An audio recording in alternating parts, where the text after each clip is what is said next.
Welcome to another episode of Mr. Therapist and the Counselor Podcast, where we discuss mental health and recovery topics, and we haven't been giving recovery some love. And our goal and our mission is to demystify the process of therapy and therapists, to bring people closer to therapy using raw conversations, honest and real discussions. My name is Manny Romero, and this is my friend, Jesse O. You're my friend. This week, we're going to talk about the expectations of somebody that's newly sober. That's right. Remember to share the show if you find some value. Give us a like, a follow, a subscription, and follow along, man. We love ya, and we're here for you. These shows are so good sometimes. Sometimes. All the time. All the time. I was like, yeah, man, there's so much there's some stuff like I was like looking at reels and like, because I send them to you. Like, Yeah. I'll send them to Manny to like put them out there. He's the tech guy, and I'll be like, man, there's good stuff in there, and I just want to share my show to the world. Yeah. There's a lot of good stuff on there. We had to cut back. You were having a hard time. I'm with hard that time, one. yeah. I'm having a hard time. Hey, Hey, but we love our shit. We like to eat our own. What do you? We love our own. We love our brand. You know what I mean? Yeah. What does Fat Bastard say when he like farts and he's like, "Oh, everyone loves their own." Like, you remember that? Everyone loves their own brand or something. So, I'm drawing a huge blank on that. But that's one. us because we smell our own fart. You know what I mean? We listen to our reels. What? We watch our reels. We smell our own farts. Yeah, in the same way that Fat Bastard smells and loves his farts, we also love what we produce. I didn't see this coming Into the world. I did not see this conversation happening right now. How you checking it today, bro? Good transition, Manny. I'm in good spirits today. I'm just in a good mood. You are? Yeah, I really am. This week is Me too. Liar. No, I'm in a really good mood, man.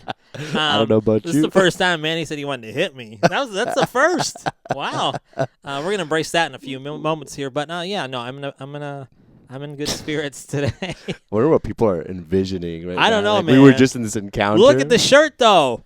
It's glowing. It's like my inner thighs, how white that is. He does not go to the beach a lot. Nope. Remember when I tried to rock shorts on this thing? We said nope. Yeah, that Tis was the wild. summertime. It should be like, I should bring wild. back the shorts, but I ain't going to do that to the audience. No. Are we in July? Yeah, man. Oh, my God. Can you believe it? July, summertime. We should have brought glasses and like. We did. I But, could have brought shorts. My legs are looking good, dude. I've been hitting them squats. next episode, maybe, huh? Yes. Hitting the spots. It's hitting the You're squats. like it's, Squats. I thought you're like, my legs are looking good. I've been hitting the spots. I'm like, what spots on your leg are you hitting? I guess it's with the squats. Yeah, the inner thigh. Do you like the 4th of July? I love the 4th I know you love July. America, but I mean, like, do you? I love the 4th of July, bro. Can I just say I the actually 4th go of to July, Mexico on the 4th of July. Oh, gosh. Contradicting. Just kidding. I think it's my least favorite holiday. Okay. How come? I just think that people celebrate in just the wrong ways. You hate hot dogs and drunk people. Not big on either one of those. Yeah. I'm not big on I think that just the whole firework thing. I feel it's a little outdated. Oh, you don't like fireworks? No, not really. I'm just kind of like. You don't even got a dog. I know it's the same. Like people have pets and. You did have a dog. Though. You did have pets. Yeah. Recipes. Was that a thing you had to worry about with the? Yeah, we did, and it's just like. I don't know. The 4th is the way it's celebrated. It's just obnoxious to me. Oh, I miss your. Oh. Huh? Oh, your puppy. Remember your dog? Leo, oh, yeah, Leo, dude. I wasn't sure if I could say that. Leo. It's okay. Leo. Leo. I just think it's just. I feel like it's just really poorly celebrated. Just not a fan. Yeah. Yeah, There's a lot of very impulsive people out there. Yep. Doing It's a real impulsive dangerous things. holiday too. I think that's probably the holiday. I don't have the numbers in front of me, but I feel like that's the one time a year where people get more DUIs, more legal issues. Like I don't know. I don't have. Are you claiming the stats on that? I'll stop. I can't. Let's do find that. out. What is the most dangerous holiday? Hold on. That's a good question because I feel like, unfortunately, like your Memorial Days or your Labor Days or your 3-day weekend, people are like, getting wasted. 4th of July Boom! has been named the most dangerous U.S. holiday thanks to the combination of extra-level alcohol and fireworks. The National Safety Council is forecasting 405 deaths. I do not want to smile when I said that. 46,200 injuries for this year. I'm saying, wow, dude, you're on point with that one, dude. Yeah, so I'm not a big fan of the 4th of July. Hey, so. Dude, I understand. It's okay. Yeah. I like the reason we're supposed to be celebrating that. Kid you know Rock, what I mean? right? Kid Rock. It's his birthday. Is this his birthday? Yeah. It would be his birthday. Yeah, he's so American. Yeah, dude. It's But how are you checking in today? How am I checking in today? I am. Here it comes. Here it goes. I think I'm a little pissed off today, there it is. Yeah, I'm a little angry, a little frustrated. Why are you so angry? I think because I'm stressed and I'm very. Why are you sad? I'm very inflexible right now. Like I just if things don't go a so certain rigid, way, huh? I'm like, I gotta conform right now. So, but it's okay. You know what? Sometimes people get angry. Yeah, I'm one of those people. You're just angry. I'm cool with it though. What is it? A secondary emotion for you? Is it secondary emotion? I think so. Yeah. I think if I really dig deep in, which I've only became aware of how pissed off I am in the last 30 minutes. Being around me. Being around you. Yeah, calling me out. Probably feeling a little insecure, I should have shit together, I should have I should have my shit together. And who told you that? Dropping some balls, society, the family. Yeah. Okay. So, but yeah. How have you how is it to be in the presence of angry Manny for you? It's cool, man. It's just natural. It's okay. This is what I feel every day we record. People get angry, people get sad, people get depressed, people get anxious, people get whatever emotion. But I'm here with you, and I enjoy doing this with you, man. Thanks, man. Yeah. You've embraced the pound. That's right. We always pound. Dude, we pound so much at the podcast. So hey, did you want to talk about the that group thing? Oh yeah. You sure? Oh my god. You're kind of in a mood. That happened recently, so that's probably what's. Here's the question I want to ask you. So, you got asked to do this type of group, right? Yeah, it's the third time I'm doing it. Third time you've done this group. Yeah. I saw the flyer for the group. Yeah. You're doing therapy. No, you're just doing what? It's just a check-in. Yeah, it's just like a support group. Support. Yeah. Okay, just a support group, right? What can I say? So let's talk. Let's define it. So yeah. So I have the place I am leasing an office from. They run a series of support groups for parents. Okay. And so support groups are where they can just talk about people talk about their problems. People talk about, and this is parenting challenges specifically. All right, gotcha. Specifically that. Yeah. And they bring a bottle of wine and they serve wine for probably 50 minutes and 5-0. And then you're just talking, connecting, and I'm providing some tools, creating a space for them to just be able to connect with each other and share. Yeah. Did you share it on social media? I shared it. Yeah, I shared it. How'd you feel about it? So this is what I want to bring up. I saw this and I had an initial response because you're the mental health guy and I'm kind of the recovery guy, right? And I saw that and I was like, interesting marketing, right? Yeah. It was his project, not mine. Yeah. At first I was like, I don't know. I was like, would that send out mixed messages? And then I took a moment and I said, I don't really care. Because here's the thing, I'm not going to judge you on that. I'm not going to judge other people who drink.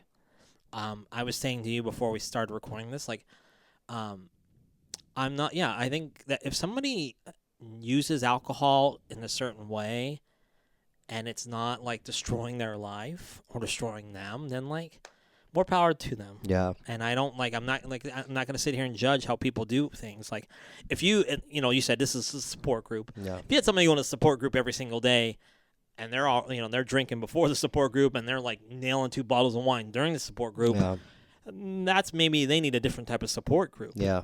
But sometimes for people to even to share or talk, I mean, I hear it often. They need that social lubricant. They need that liquid courage to finally bring up something for the first time.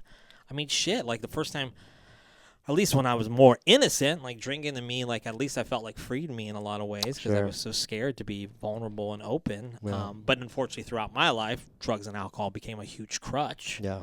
And it did me dirty, right? So I guess in a lot of ways, but and we're not like this isn't to market for people who need social lubricants to talk and connect. Yeah. Like this is like, I don't know, like this is, we're serving wine, water, and treats like chocolate and like like cookies and and like if somebody obviously if someone comes in and they like have like I don't know an issue, then it's not an appropriate group for them. Right, you know exactly. what I mean? And not everyone has. I just feel like so I got some flashback for this group. And you got some pushback. Pushback, for similar reasons, Right. So there was this, there's just like a little bit of a questioning of like, this is not right for people who are in recovery. Look at this judgmental person. And I was like, you know what? Like, you're right. This is not right for people who are in recovery. That's not what we're doing here. That's not what we're doing here. Yeah. This is not a support group for people in recovery. And it's and I think it's okay. Like, we're not gonna like not serve cookies because someone might have an eating disorder. You know what I mean? Like, and so it's So that's sort of like the take on it. I think there's this very black and white thinking sometimes around recovery. Yeah, of course. And I respect people in recovery, and I help people in recovery, and I support people in recovery. So I don't have anything against them either. But so I think it's it's easy for a lot of people to pass judgment on people and how they do things, but so sometimes maybe it's just kind of stay in your own lane. Yeah. But I had an opinion when I saw it. Yeah. And I thought about it, and it was like a kind of like I think more than anything I was like, he didn't talk to me about it. I think that was it. It was like more like kind of like, but I was like the whole aspect of it didn't bother me at all. I was like, I don't care. You came to one time. You didn't attend it. I drank like 2 bottles of wine. Right? You drank like 5. You drank all the wine, so they didn't even have wine that day. No, but you came to it when we were first recording our first episode. Like I think you were just like waiting for us to like finish up. Yeah, waiting for us to finish, and then we recorded. So. I know. I probably needed a bottle of wine that day. I was nervous as shit. So. And there is a difference between having something to drink and having a smash fest, right? And so this is not a smash fest. Is that drinking? Yeah, like when you get smashed. Oh. Yeah. That was like a sexual term. No, smash fest. That's like a Slipknot band, like Smash Fest. Yeah, it sounds like a summer festival, right? Yeah. Smash Fest. That's right. This year we're going to host Smash Fest, right, aren't we? Smash Fest 2024. That's Mr. right, Therapist and the Counselor. Let's go. But yeah, Sorry, dude. That's obnoxious. That's so funny. All right, so this week on Time Sessions, I wanted to talk about the expectations of somebody that's newly sober. And what sparked this this conversation was, for me, well, first, like I said, I wanted to talk about some recovery things I thought was important. I felt like we kind of maybe hadn't brought it up recently, and I've been wanting to, so I did even a shake right there. I was so fucking excited. Look at you. Damn. So Bill Maher, who hosts Real Time on HBO, it's like a news show, comedy, satire thing. He has a podcast as well, which I guess I'm promoting right now. So maybe he'll promote our podcast, but he won't. He won't. Because he's rich and better than us. But he was gonna have Steve-O on the show. Yeah. Steve-O, if anybody knows Steve-O's story a little bit, he's in recovery. In the article he talked about he is turning sweet 16. He's near 16 years of sobriety. His recovery is well documented, as I said. But so he asked to go on the show. Bill Maher is known to smoke a lot of marijuana, and I believe Steve-O asked him to, if he were to go on his podcast, Bill Maher's podcast, if he would not smoke on the podcast, which Bill Maher, you can correct me, he's kind of said, we're good. I don't want you on the show. Yeah, maybe a little bit nicer, but just declined to have him as a person because Bill Maher didn't want to change his behaviors. He refused it and called it a deal breaker. A deal breaker. Thanks, man. So I saw this article, and I had a couple different takes. First, would you mind sharing a little bit of what Steve-O said about like going on the podcast, like just Yeah. how he felt about it. He said, I'm a clean and sober guy. It's very important that I maintain my sobriety. It's approaching 16 years, and I'm about to be sweet 16. Yeah. And there's nothing more I value than my sobriety. There's nothing more that I protect than my recovery. And I find it kind of upsetting that Bill Maher, Yeah. the Bill Maher reached out, and he since he smoked pot the whole time. Yes, he does. And on his show, Yeah. he'll just freely. It's kind of, I read it. It was like his shows, his rules. So if you're gonna come on my podcast, his show, Real Time on HBO, he doesn't smoke pot the entire time. No. He's sober, at least. I mean, on stage he's sober, right? And he said he'd happily go, but while I'm on, respect for my sobriety, could you refrain from smoking pot? And he said that's a deal breaker. Yeah, So, right. So, and then Steve will also reference, I think that, scroll down a little bit, I'm going to say it and you can kind of like correct me, but I think he had mentioned that Sheryl Crow, I think Steve kind of took, he noticed that like he had Sheryl Crow, Bill Maher had Sheryl Crow on his podcast, and I think Sheryl Crow said she was was she newly sober? Or she didn't she stopped smoking weed, but Bill Maher's like, I wouldn't do that in front of you. Right. Like, it was kind of special privilege for Sheryl Crow in comparison to Steve-O. I think maybe that's where possibly. It just says that she had boundaries for marijuana, so that's all. But Bill Maher respected those boundaries, right? That's right. Right, he didn't respect Steve-O's. Sure. And maybe that's what offended him, was maybe I don't know, I don't want to speak for Steve-O anymore, but like, that was kind of a double standard for him. He had an expectation, maybe too, a little bit of, like, hey, I'm sober, so please don't do this around me. Right. Was there anything we wanted to read on Bill Maher's response that's important? We could just Yeah, I guess just Bill Maher. It's his response was a little like lacking empathy, right? Okay, yeah, that's what it was. That's what I kind of wanted to focus more on. The thing was the lack of empathy, right? He was like, you know what? It's unfortunate that Steve-O wants me to change my smoking habits because of his problem. It's what I think what he had said. So this really Manny brought up the response by Bill Maher, so this really helps on the conversation today. I want to talk about the idea of expectations of somebody that is newly sober and is attempting to get sober, and the idea of like, what do we expect other people to do and not do when we're around them? So I wanted to bring up, do you have any like thoughts on like Steve-O's stance or even Bill Maher's stance before we talk in like general? Well, I think. Do I have thoughts on it? I mean, yeah, I guess. Opinions, like strong feelings.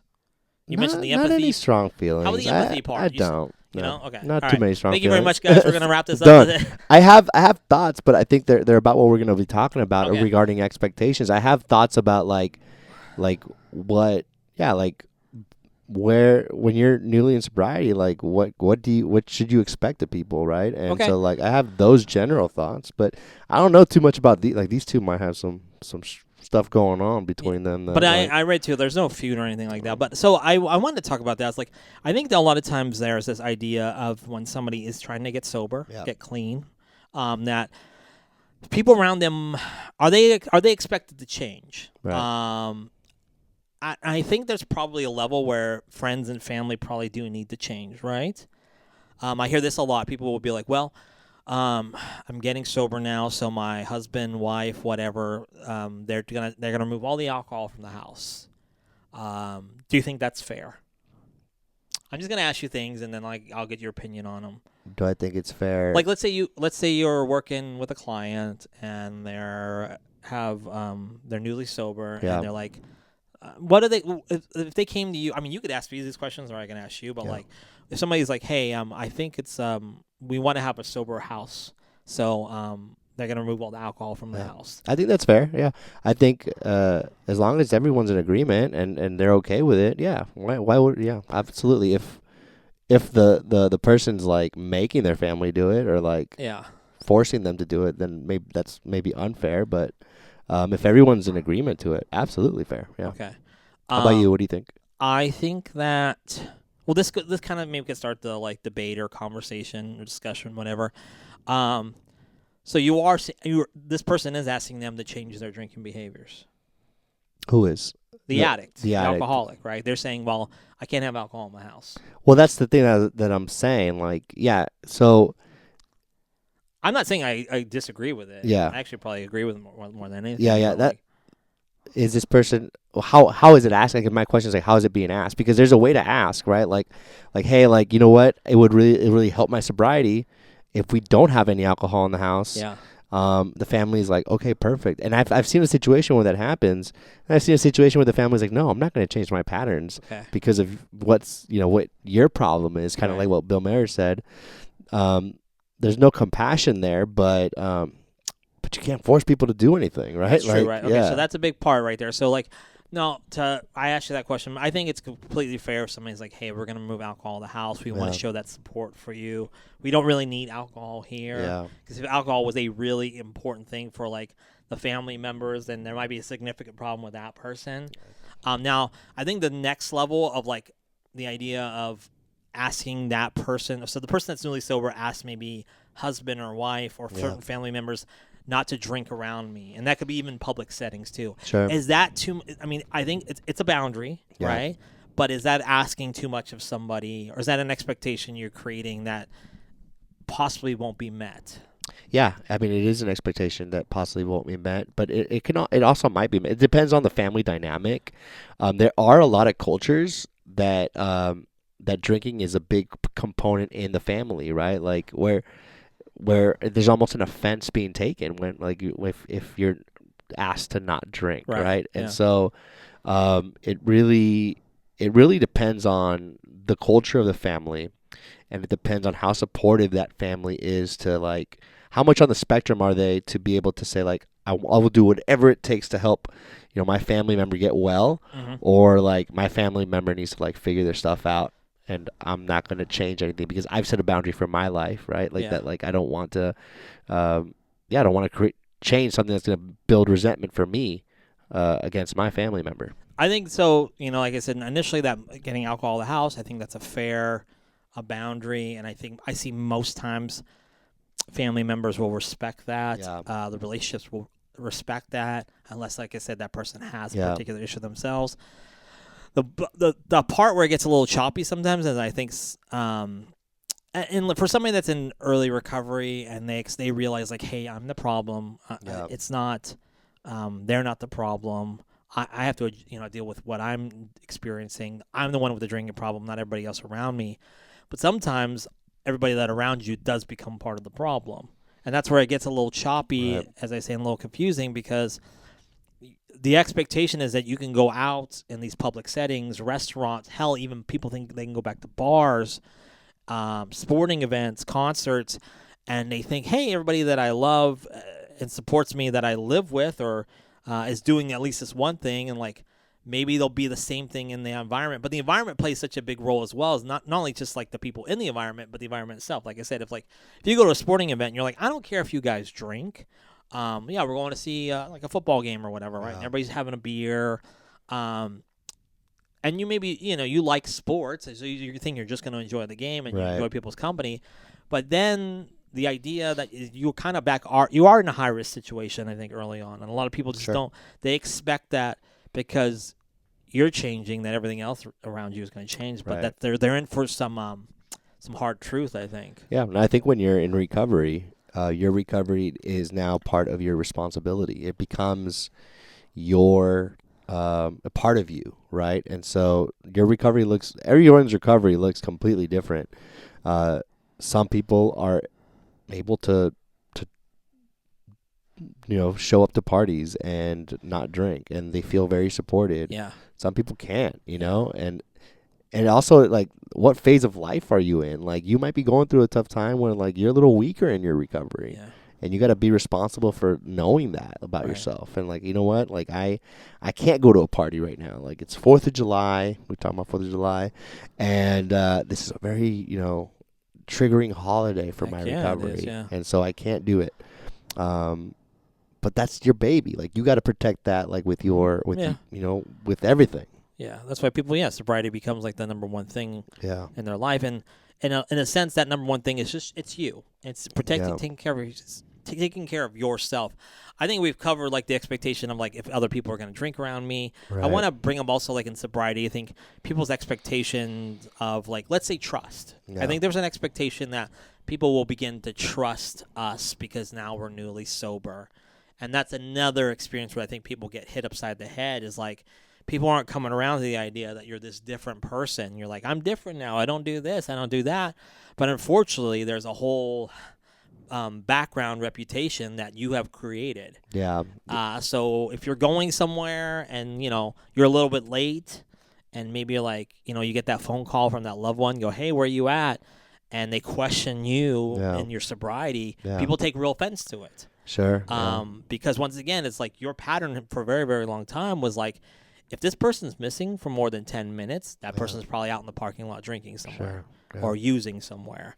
And that's another thing I think, at least I've experienced. I don't know if, you could talk about your own personal experience with clients of like, why isn't there more trust yet? Do people get like frustrated? Like there's not more trust in the changed behavior? Right. Yeah. Yeah, no, totally. I think like you have to really look at how long you've been doing the unproductive behavior, right? Whether that's the impulsive behavior, whether that's drinking, like has it been going on for years? Like you can't expect that to change in 2 days, you know, and you need at least that amount of time of like rebuilding trust or even more so because, and I would say this, that like when you break trust, it doesn't always come back like it was before. So I feel like someone who's in recovery has to really mourn this idea that things are going to be back like they were before I broke the trust. Trust is going to look completely different. It's not going to, maybe you might get to a point where your partner can trust you again, but more than likely you're going to have to figure out how to deal with the insecurities when they do come up for your partner. Like assume that they're not going to go away because for a lot of people they don't. And so if you keep getting upset, like it's just going to lead you to continue to have issues with your partner or with your family member. Yeah. Is it fair to say like maybe I'm throwing out like different ideas that I've experienced like or seen with people, even myself, is like the expectation like I think sometimes with people that are newly sober too, I think they expect that other people and maybe this is kind of tying, and maybe let me just say it out loud. Like they expect like people to buy in on like their new lifestyle. And this is what let me explain. Like people expect, okay, cool, they want you sober, great. But sometimes being sober and clean, there comes something all together with this now. This means now like this person needs to go to maybe AA meetings, maybe self-help meetings. Maybe now they're going to be doing more therapy or going to therapy now. Like all these things, they're adding all these tools into their life. Before they came in, their life could be already full. Maybe they had, they have kids, they have a husband, they have a wife, they have commitments to other things like work, or all of a sudden your life, it gets less complicated, but in some ways, but in other ways it does it because you're introducing a whole new lifestyle. Like the family wants, and maybe this is like a codependency thing, is like the family wants a new you, right?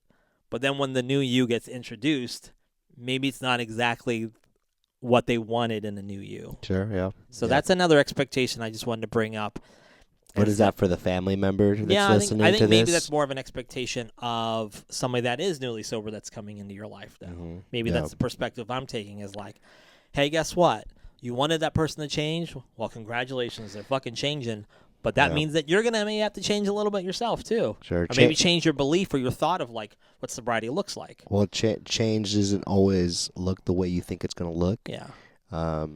And you have to remember that. And, what's more important, right, that, like, they're in a healthier place. Yeah. Like, do you want them back to where they were? Because it's you probably don't. A relationship that you're used to, right? Like, yeah. So, I mean, like I said, that's probably maybe a level of codependency. You'll see people, like, going, like, you're doing all this work right now. What about me? Yeah. And I'm like, well, does that mean like that person wants to keep you sick because there was a strength in that? Right. And that would be like kind of a codependency thing, wouldn't you say? Yeah. Well, I think people are just used to a dynamic in a relationship. Like, people, like me and you, right? Like we come here, we know what to expect of each other.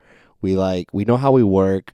And if one day you started to change like your life and that required like, I don't know, doing less podcast recordings? That required like, I don't know, you no longer tolerate my dirty jokes, right? Yeah. Like that's Never. gonna be hard for me. Never, dude. You know what I mean? Yeah. That's gonna be really hard for Yeah. me. And so like I have to work through that. That's an opportunity for me as the family member of the recovering person to work through my shit. And it's like it's not on you to fix my discomfort, And so I think we all got to own that. I'll always be comfortable with Smash Fest. I don't care how many times you bring it up this summer. Smash Fest will always be something that I accept. 2024, baby. Yeah. So I think, just kind of wrapping up here, like I said, like the expectation, what's the takeaway message you want, like the early sobriety person to know here? Stop creating expectations. You're new at something. It's gonna take time to breed what you're trying to create. And you've got, and I guess maybe the kicker is patience. Is that you're new. Don't expect to be a master of this skill at the beginning. Yeah. And don't expect other people to know either that. So it's all learning. You're learning.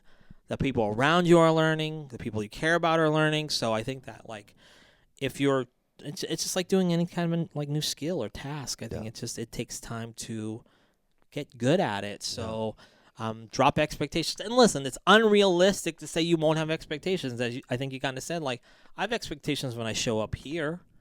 I don't know if they're unrealistic or maybe they're fair. But it's just like allow yourself as you're changing. You're giving yourself time to change. Allow other people around you to change.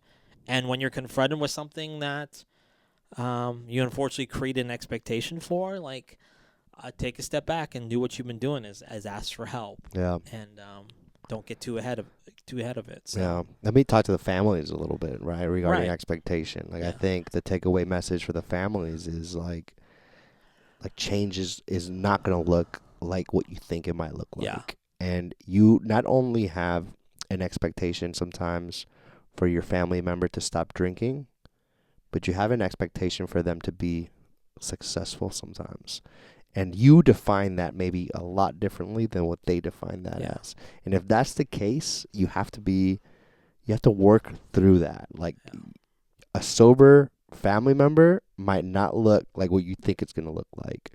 And is that okay? Is it okay that they're just at least healthy in that way, that they've conquered one demon, right? And there's still a lot of work to do. Recovery isn't after 90 days of treatment.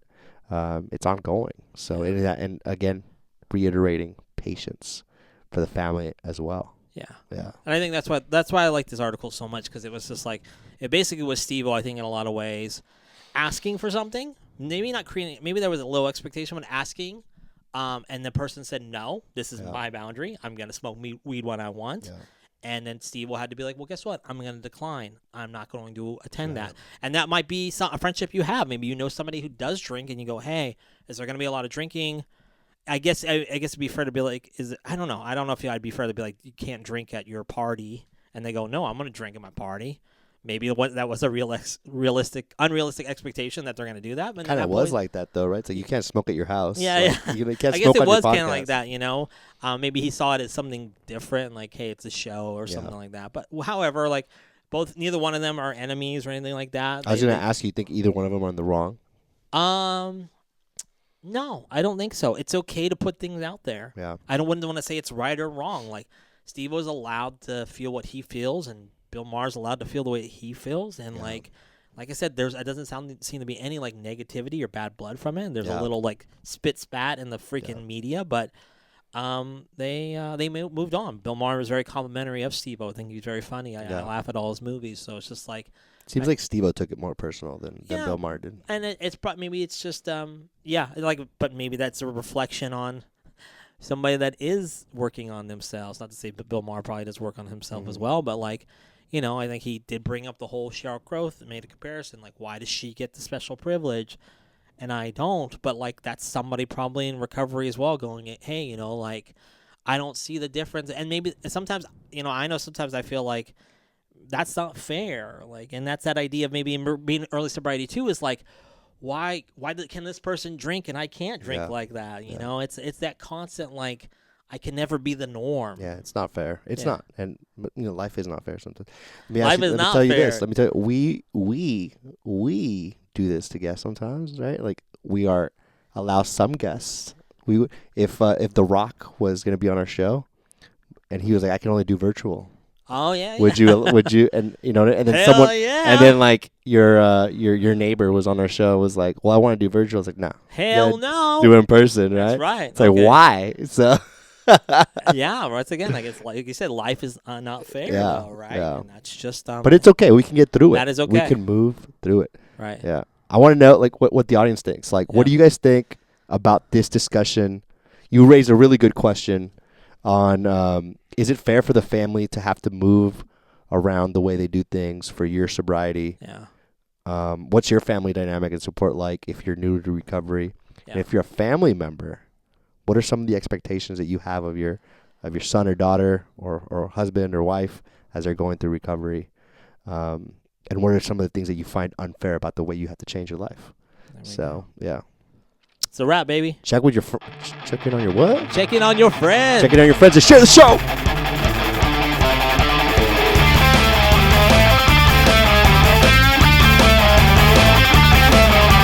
Forgot my name, tag it home. Today I'm Jack.